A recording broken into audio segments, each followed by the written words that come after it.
Welcome, friends. I am Sashank, and this is our series of studies through the book of Mark.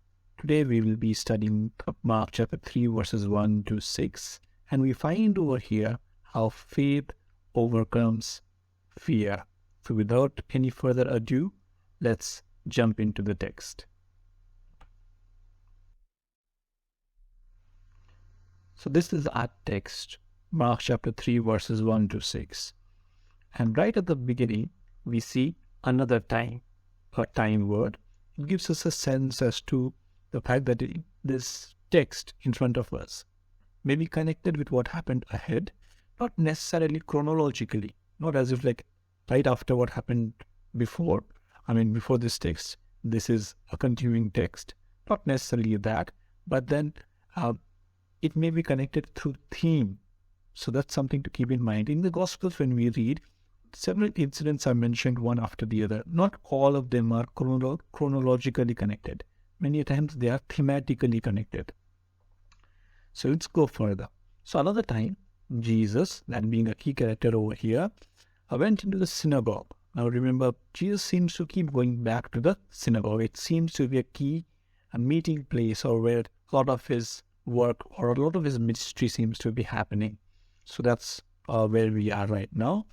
And a man. Now, what Mark is doing is he's helping us recreate this scenery in our minds. So there's another time Jesus went into the synagogue, and a man with a shriveled hand was there. Now, that's something that we need to stop and recognize and understand.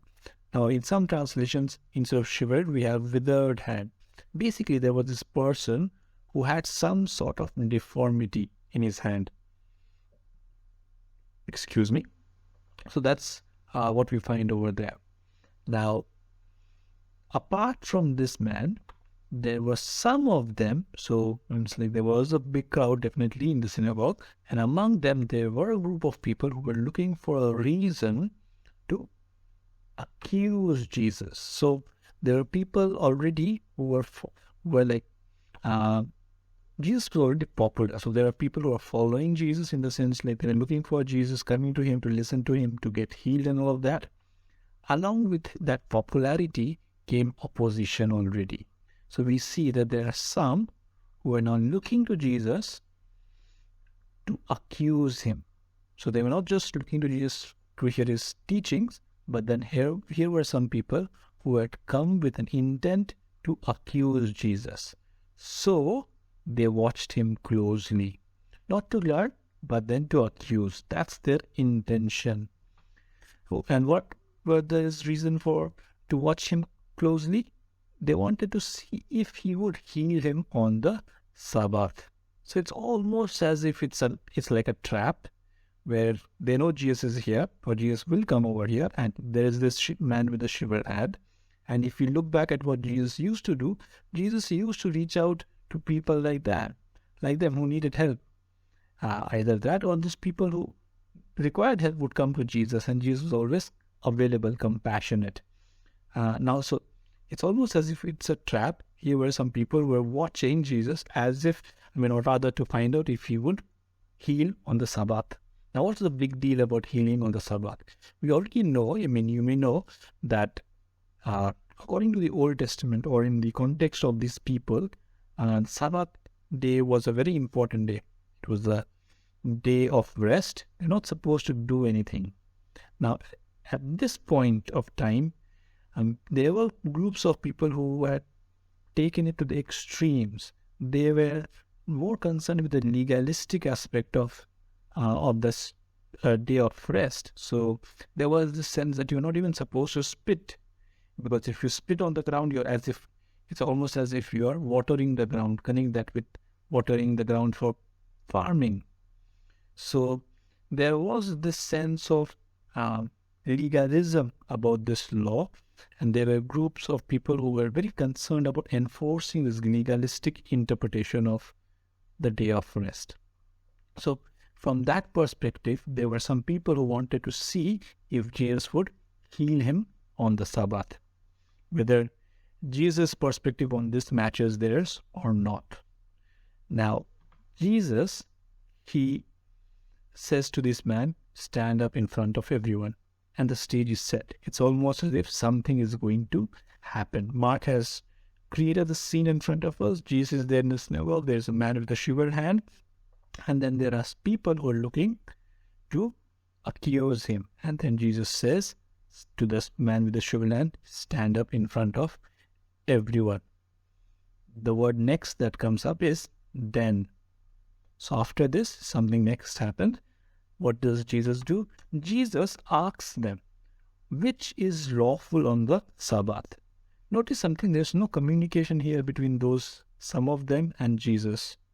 But then Jesus, being Jesus, seems to know what is happening in their minds, or at least this atmosphere of accusation or malice that seems to exist over there.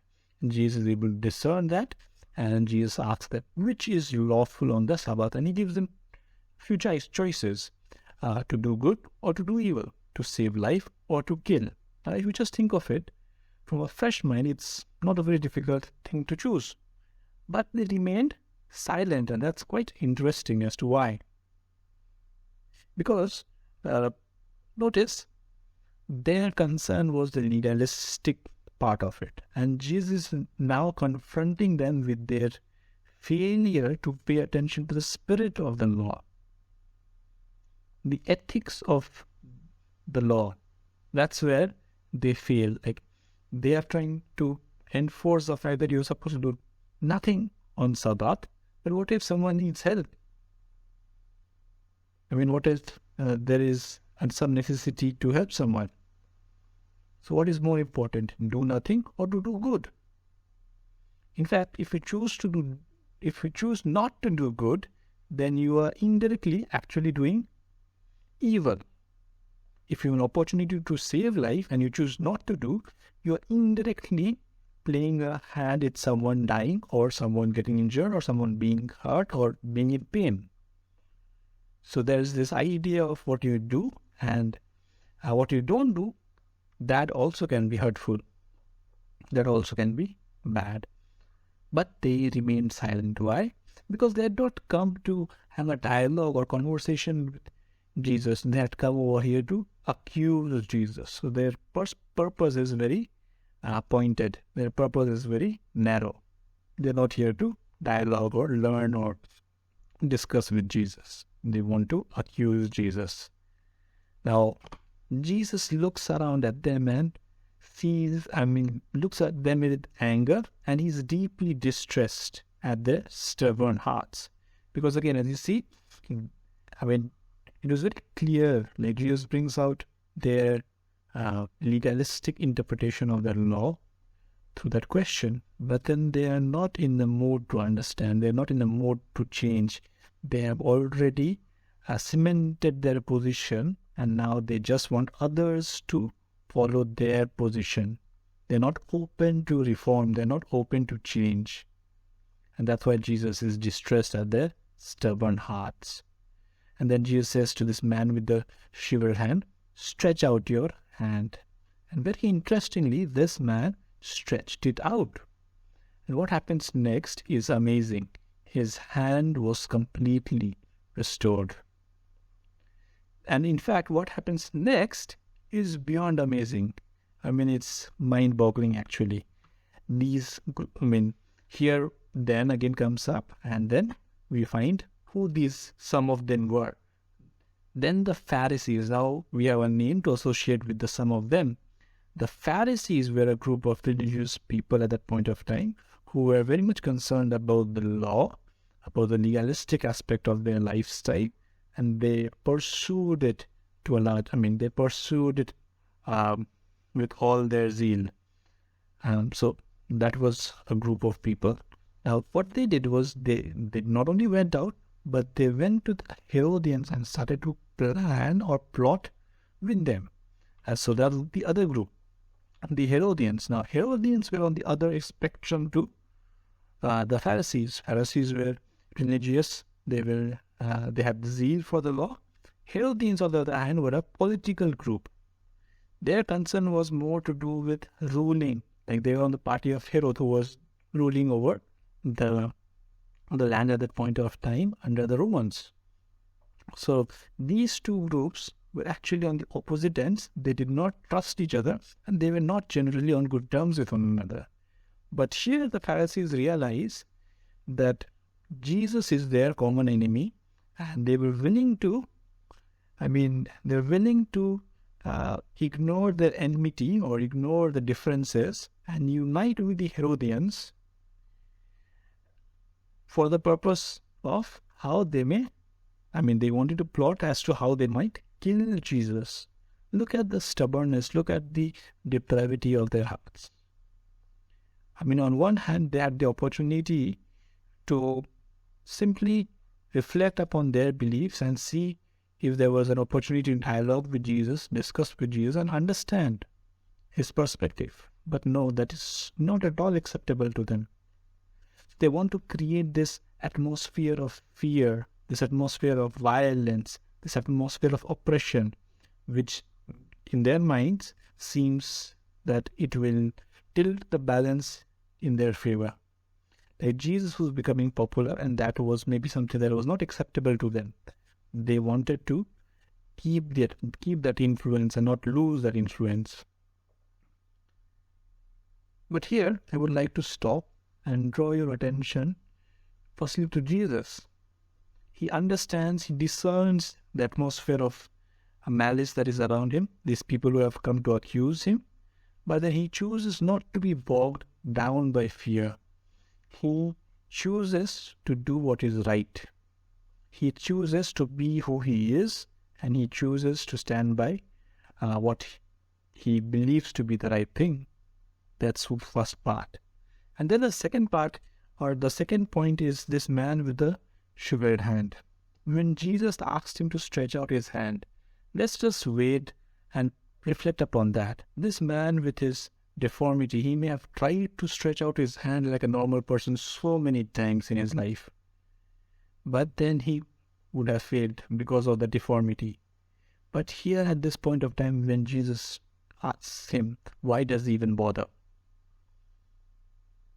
Because I think at this point of time, he saw in Jesus someone who has authority, as we had seen earlier, and also as someone who has compassion, and maybe that became the reason for him to have faith. Faith at that point of time. And because of that faith, I think he attempted. And that's when he attempted, he recognized and saw that he was healed.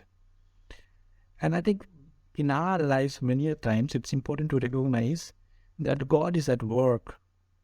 And many of our failures are not because God is not at work, but because God may be asking us to stretch our hand, stretch our faith, go and do it. But then we are just waiting for visible signs to experience and things like that. But if we, by faith, attempt to stretch out our hand, and that's when we will recognize that we are completely restored. Did this man recognize that, he is completely restored, and then he stretched out his hand? No. He stretched it out, and his hand was completely restored. Now, I don't want to go into the chronology of it as to which happened when. But then I believe that this man was healed already. He just had to discover it. And we as believers, I believe God has healed us of many things. He is already transforming us. His Holy Spirit is at work in us, and He has given potential for a lot of things.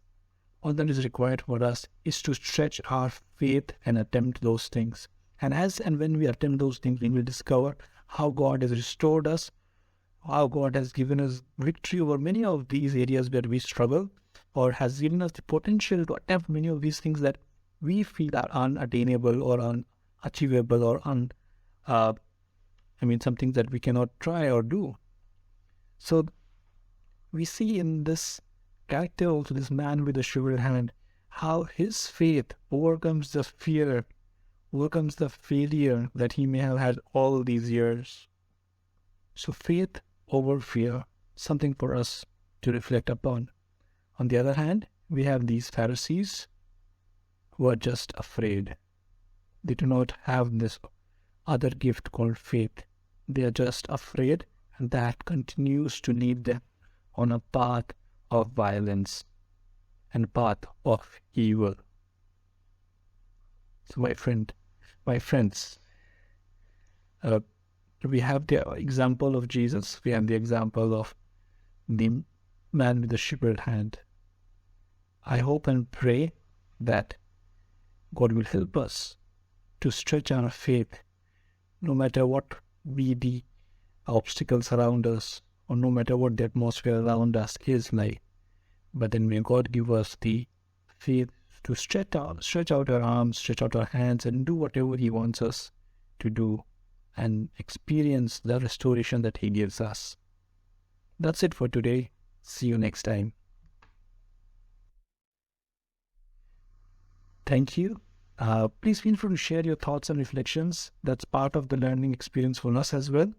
So please do that. And if you like this video, please share it with others as well. And don't forget to keep praying for us. Thank you.